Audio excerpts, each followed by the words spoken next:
In case no one has told you today, you are loved. You are love. You are innocent. You are not guilty. You are sinless. You're not shameful. You're glorious and beautiful.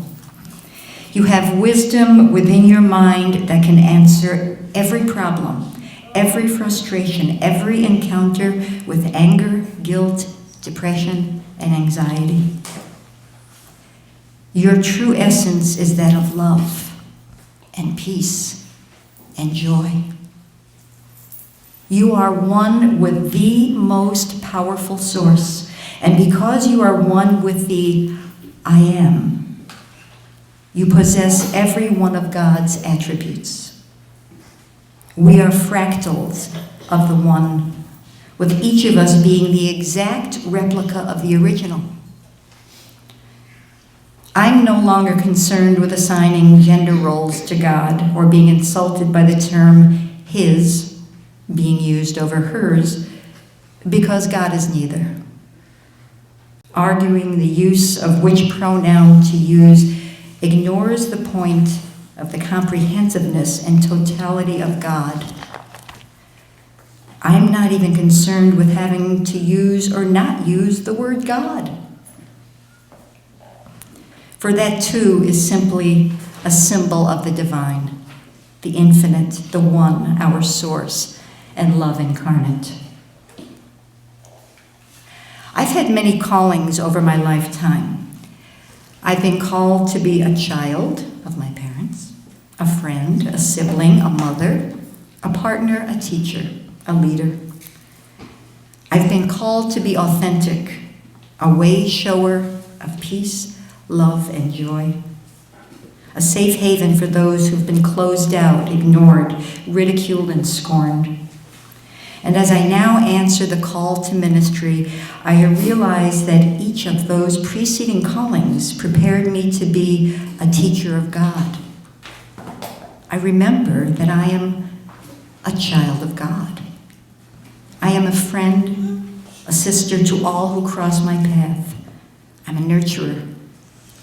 And I offer love authentically and enthusiastically as I extend myself beyond the boundaries that I had self-imposed to offer peace, love, and joy. Of the many beautiful and meaningful lessons that I've learned from studying A Course in Miracles, 3 of those teachings stand out. 1, within our mind, not our brain, within our mind.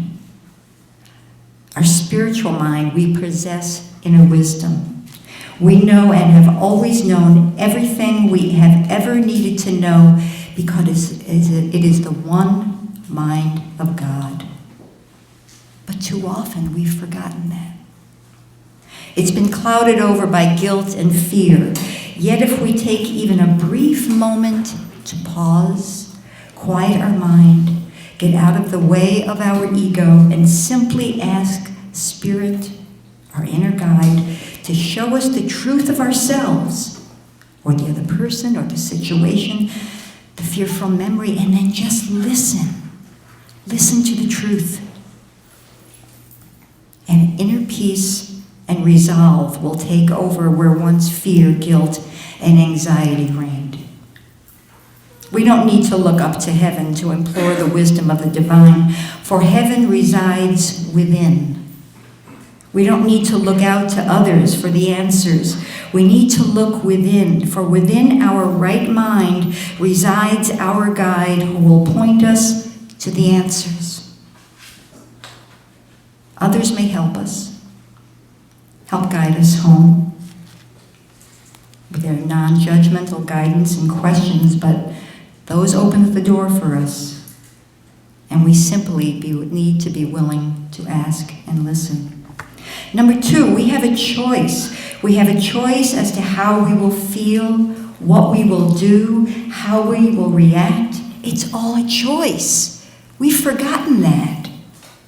We either take the route with the most potholes, which many of us have been traveling most of our lives by following the commands of our ego, or we pause and take a deep breath, step back and get out of our own way and ask wisdom for truth. And the last of these three is forgiveness. Not the typical forgiveness of, okay, I forgive you, but I won't forget. I won't forget what you did. I won't forget what you said.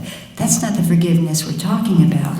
But true forgiveness, which is seeing past the error, seeing past the physical body, seeing past illusions of who and what we think the other person is or what they did, and seeing only their light, seeing only their goodness, seeing only their truth.